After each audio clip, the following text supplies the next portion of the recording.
ഈ വർഷത്തെ ഗുരുവായൂർ ഏകാദശി വരുന്നത് നാളെ ഡിസംബർ 1-ാം തീയതി തിങ്കളാഴ്ചയാണ്. ഗുരുവായൂർ ഏകാദശി വ്രതം അനുഷ്ഠിച്ചാൽ ഒരു വർഷത്തെ എല്ലാ ഏകാദശിയും അനുഷ്ഠിച്ചതിന് തുല്യമാണെന്നാണ് വിശ്വാസം. ജാതകവശാൽ വ്യാഴം അനുകൂലമല്ലാത്തവർക്കും ഈ വ്രതാനുഷ്ഠാനം ഗുണകരമാണ്. ദശമി, ഏകാദശി, ദ്വാദശി എന്നീ 3 ദിവസങ്ങളിലായിട്ടാണ് വ്രതമനുഷ്ഠിക്കേണ്ടത്. ഏകാദശിയുടെ തലേദിവസം ഒരിക്കലോടുകൂടിയാണ് വ്രതം അനുഷ്ഠിക്കേണ്ടത്. ഏകാദശി ദിവസം പൂർണ്ണ ഉപവാസമാണ് ഉത്തമം.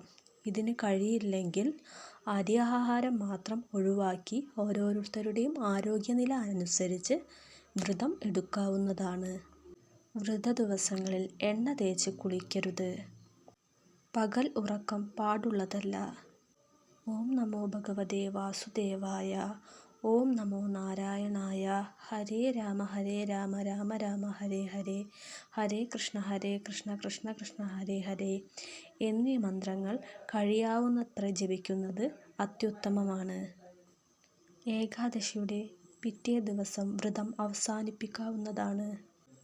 മനസ്സറിഞ്ഞ് പൂർണ്ണ ഭക്തിയോടെ ഗുരുവായൂർ ഏകാദശി വ്രതം അനുഷ്ഠിച്ചാൽ 7 ജന്മത്തെ പാപം തീർന്നു പോകുമെന്നാണ് വിശ്വാസം.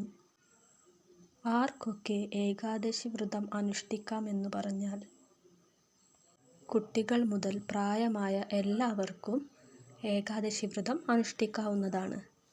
കുടുംബത്തിൻ്റെ ഐശ്വര്യത്തിനു വേണ്ടി അനുഷ്ഠിക്കാവുന്ന വ്രതം കൂടിയാണ് ഇത്. സ്ത്രീകൾക്കും പുരുഷന്മാർക്കും കൂടി അനുഷ്ഠിക്കാവുന്നതാണ് ഗുരുവായൂർ ഏകാദശി വ്രതം.